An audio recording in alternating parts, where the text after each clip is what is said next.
ನಮಸ್ಕಾರ ಸ್ನೇಹಿತರೆ. ಈಗ ನಮ್ಮ ಊರಲ್ಲಿ ಎಂಥ ಮಳೆ ಗೊತ್ತುಂಟಾ? ಈ ಮಳೆಗೇನಾದರೂ ಮಾಡಿ ತಿನ್ನಲಿಲ್ಲ ಅಂದರೆ ಈ ಮನಸ್ಸಿಗೆ ಒಂದು ನೆಮ್ಮದಿ ಇಲ್ಲ. ಅದಕ್ಕೆ ಇವತ್ತೊಂದು ಹಳ್ಳಿ ಶೈಲಿಯ ಮರುವೈ ಸುಕ್ಕವನ್ನು ಮಾಡುವ ಆಯಿತಾ.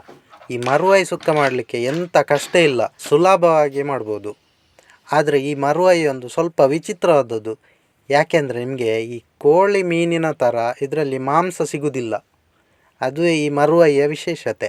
ಆದರೆ ಸಹ ಇದು ಕೋಳಿ ಮೀನಿಗಿಂತ ಏನು ಕಮ್ಮಿ ಇಲ್ಲ ಆಯಿತಾ. ಇದರ ಟೇಸ್ಟ್ ಮಾತ್ರ ತುಂಬ ಚೆನ್ನಾಗಿರ್ತದೆ. ನೀವೊಂದು ಸಲ ಇದನ್ನು ಟ್ರೈ ಮಾಡಿ ನೋಡಿ. ಮೊದಲಿಗೆ ನಾನು ಇದಕ್ಕೆ ಅರ್ಧ kg ಮರುವೈ ತೆಗೆದುಕೊಂಡಿದ್ದೇನೆ. ಇದನ್ನು ಕಮ್ಮಿ ಆದರೆ ಸಹ 4 ಗಂಟೆ ನೀರಿನಲ್ಲಿ ಹಾಕಿಡಬೇಕು. ಯಾಕೆಂದರೆ ಅದರ ಒಳಗಿರುವ ಮರಳು ಅದೆಲ್ಲ ಹೊರಗೆ ಬರಬೇಕು. ಅದಕ್ಕೋಸ್ಕರ ನಾವು ನೀರಲ್ಲಿ ಹಾಕಿಡಬೇಕು. ನೀರಲ್ಲಿ ನೆನೆಸಿಟ್ಟ ನಂತರ ಒಂದು 2-3 ಸರ್ತಿ ಇದನ್ನು ಚೆನ್ನಾಗಿ ತೊಳಿಬೇಕಾಯ್ತಾ. ತೊಳೆದಾದ್ಮೇಲೆ ಅದನ್ನು ನಾವು ಓಪನ್ ಮಾಡಬೇಕು. ಯಾಕೆಂದರೆ ಈ ಮಸಾಲೆ ಎಲ್ಲ ಅದರೊಳಗೆ ಎಳ್ಕೊಳ್ಬೇಕಲ್ವ, ಆಗ ಮಾತ್ರ ನಮಗೆ ಆ ಮರುವೈಯ ಟೇಸ್ಟ್ ಸಿಗೋದು. ಯಾವ ಥರ ಓಪನ್ ಮಾಡೋದು ಅಂತ ತೋರಿಸ್ತೇನೆ. ಇದೇ ರೀತಿ ದಪ್ಪನೆಯ ಬದಿಗೆ ಕತ್ತಿ ಅಥವಾ ಚಾಕುವಿನ ಸಹಾಯದಿಂದ ಹೀಗೆ ಓಪನ್ ಮಾಡಿಕೊಳ್ಬೇಕು. ಹೀಗೆ ಇದನ್ನು ಒಂದು ಬೌಲಿಗೆ ಹಾಕೊಳ್ಳುವ.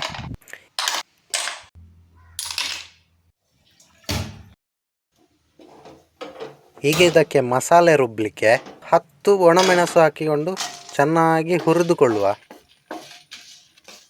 ಚೆನ್ನಾಗಿ ಫ್ರೈ ಆದಮೇಲೆ ಇದನ್ನೊಂದು ಮಿಕ್ಸಿ ಜಾರ್ಗೆ ಹಾಕಿಕೊಂಡಿರ್ತೇನೆ. ಮತ್ತು 2 ಟೇಬಲ್ ಸ್ಪೂನಷ್ಟು ಕೊತ್ತಂಬರಿ ಬೀಜ, ಅರ್ಧ ಟೇಬಲ್ ಸ್ಪೂನಷ್ಟು ಜೀರಿಗೆ, ಮತ್ತು 4ರಿಂದ 5 ಕಾಳು ಮೆಣಸು. ನಿಮಗೆ ನೋಡ್ಕೊಳ್ಳಿ, ಖಾರ ಜಾಸ್ತಿ ಬೇಕಾದರೆ ಹಾಕ್ಕೊಳ್ಳಿ. ನಂತರ ಒಂದು 2-3 ಮೆಂತೆ. ಇದನ್ನು ಜಾಸ್ತಿ ಹಾಕಬೇಡಿ, ಜಾಸ್ತಿ ಹಾಕಿದರೆ ಅದು ಕಹಿ ಆಗ್ತದೆ. ಸ್ವಲ್ಪ ಒಂದು 2-3 ಅಷ್ಟೇ ಸಾಕು. 1/4 ಟೇಬಲ್ ಸ್ಪೂನಷ್ಟು ಸಾಸಿವೆ. ಇದನ್ನೆಲ್ಲ ಒಟ್ಟಿಗೆ ಹಾಕಿ ಚೆನ್ನಾಗಿ ಹುರಿದುಕೊಳ್ಳುವ. ನೋಡಿ, ಒಳ್ಳೆ ಫ್ರೈ ಆಗ್ತಾ ಉಂಟು. ಇದನ್ನೀಗ ಅದೇ ಮಿಕ್ಸಿ ಜಾರ್ಗೆ ಹಾಕಿಕೊಳ್ತೇನೆ. ಅದಕ್ಕೇ ಈಗ ಒಂದು 4 ಎಸಳು ಬೆಳ್ಳುಳ್ಳಿ ಹಾಕುವ.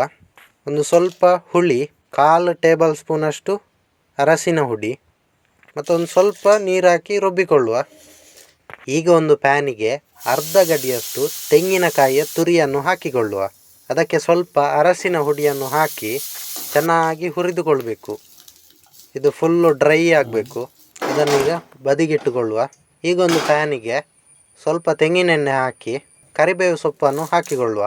ಅದಕ್ಕೀಗ ಒಂದು ಸಣ್ಣ ನೀರುಳ್ಳಿಯನ್ನು ಸಹ ಹಾಕಿಕೊಳ್ಳುವ. ಚೆನ್ನಾಗಿ ಫ್ರೈ ಆಗಬೇಕಿದು. ಈಗ ಅದಕ್ಕೆ 1 ಟೇಬಲ್ ಸ್ಪೂನಷ್ಟು ಶುಂಠಿ ಬೆಳ್ಳುಳ್ಳಿ ಪೇಸ್ಟನ್ನು ಹಾಕುವ. ಅದರ ಒಟ್ಟಿಗೆ ಒಂದು ಕಾಯಿ ಮೆಣಸನ್ನು ಸಹ ಹಾಕಿಕೊಳ್ಳುವ. ಸಣ್ಣದಾಗಿ ತುಂಡು ಮಾಡಿಕೊಳ್ಳಿ ಅದನ್ನು, ಕಾಯಿ ಮೆಣಸನ್ನು. ಹೀಗೆ ಇದನ್ನು ಎಲ್ಲ ಒಟ್ಟಿಗೆ ಫ್ರೈ ಮಾಡಿಕೊಳ್ಳುವ. ಈಗ ಮರುವೈಯನ್ನು ಹಾಕುವ. ಚೆನ್ನಾಗಿ ಮಿಕ್ಸ್ ಮಾಡಿಕೊಳ್ಳಿ. ಇದು ಸ್ವಲ್ಪ ಬಿಸಿಯಾದ ನಂತರ ಆಗ ರುಬ್ಬಿಟ್ಟಿರುವ ಮಸಾಲೆಯನ್ನು ಸಹ ಹಾಕಿಕೊಳ್ಳುವ. ಚೆನ್ನಾಗಿ ಮಿಕ್ಸ್ ಮಾಡಿಕೊಳ್ಳುವ ಇದನ್ನು. ಅದಕ್ಕೀಗ ರುಚಿಗೆ ತಕ್ಕಷ್ಟು ಉಪ್ಪನ್ನು ಹಾಕಿಕೊಳ್ಳುವ. ಉಪ್ಪು ನಿಮಗೆ ನೋಡಿಕೊಳ್ಳಿ, ಜಾಸ್ತಿ ಬೇಕಾದರೆ ಜಾಸ್ತಿ ಹಾಕ್ಕೊಳ್ಳಿ, ಕಡಿಮೆ ಆದರೆ ಕಡಿಮೆ ಹಾಕ್ಕೊಳ್ಳಿ. ಇದೀಗ ಒಳ್ಳೆ ಕುದಿ ಬರ್ತಾ ಉಂಟು. ಕುದಿ ಬಂದು ಅದು ಸ್ವಲ್ಪ ಡ್ರೈ ಆಗಬೇಕು.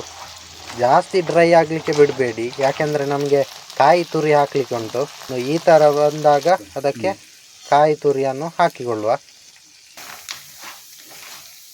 ನೋಡಿ ಎಷ್ಟು ಒಳ್ಳೆಯದಾಗಿ ಬಂತು. ಆ ಮರುವೈಯ ಪರಿಮಳ ಈಗಲೇ ಬರ್ತಾ ಉಂಟು. ಆ ನೀರೆಲ್ಲ ಆವಿಯಾಗಿದೆ. ಇದಕ್ಕೀಗ ಕೊನೆಗೆ ಕೊತ್ತಂಬರಿ ಸೊಪ್ಪನ್ನು ಸಹ ಹಾಕಿಕೊಳ್ಳುವ. ಆ ರುಚಿಯಾಗಿರುವಂಥ ಒಂದು ಮರುವೈಗೆ ಉಂಟಲ್ಲ, ಒಂದು ಸ್ವಲ್ಪ ಮೇಲೆ ಕೊತ್ತಂಬರಿ ಸೊಪ್ಪು ಬಿದ್ದಾಗ ಅದರ ರುಚಿಯೇ ಬೇರೆ. ನೀವು ಒಂದು ಸಲ ಅದನ್ನು ಟ್ರೈ ಮಾಡಲೇಬೇಕು. ಇದನ್ನೀಗ ಕೊನೆಗೆ ಒಂದು ಸಲ ಚೆನ್ನಾಗಿ ಮಿಕ್ಸ್ ಮಾಡಿಕೊಳ್ಳುವ. ಇದು ಗಂಜಿ ಊಟಕ್ಕೆ ಹೇಳಿ ಮಾಡಿಸಿದ್ದು. ನೋಡಿ, ಕೊನೆಯದಾಗಿ ನಮ್ಮ ಹಳ್ಳಿ ಶೈಲಿಯ ಮರುವೈ ಸುಕ್ಕ ರೆಡಿಯಾಗಿದೆ. ನೋಡಿ, ಇದಕ್ಕೆ ಹೊಸತ್ತಾಗಿ ಎಂಥ ಸಹ ಬೇಕಂತ ಇಲ್ಲ. ಸಾಮಾನು ಪದಾರ್ಥಗಳೆಲ್ಲ ಮನೆಯಲ್ಲಿ ಇರುವುದನ್ನೇ ಹಾಕಿ ಮಾಡುವುದು. ನೀವು ಸಹ ಇದನ್ನೊಮ್ಮೆ ಮನೆಯಲ್ಲಿ ಟ್ರೈ ಮಾಡಿ ನೋಡಿ, ತುಂಬಾ ಚೆನ್ನಾಗಿರ್ತದೆ. ಹಾಗಾದರೆ ಮತ್ತೊಂದು ವಿಡಿಯೋದಲ್ಲಿ ಸಿಗುವ. ಅಲ್ಲಿಯವರೆಗೆ ಕಾಯ್ತಾ ಇರಿ. ಧನ್ಯವಾದಗಳು.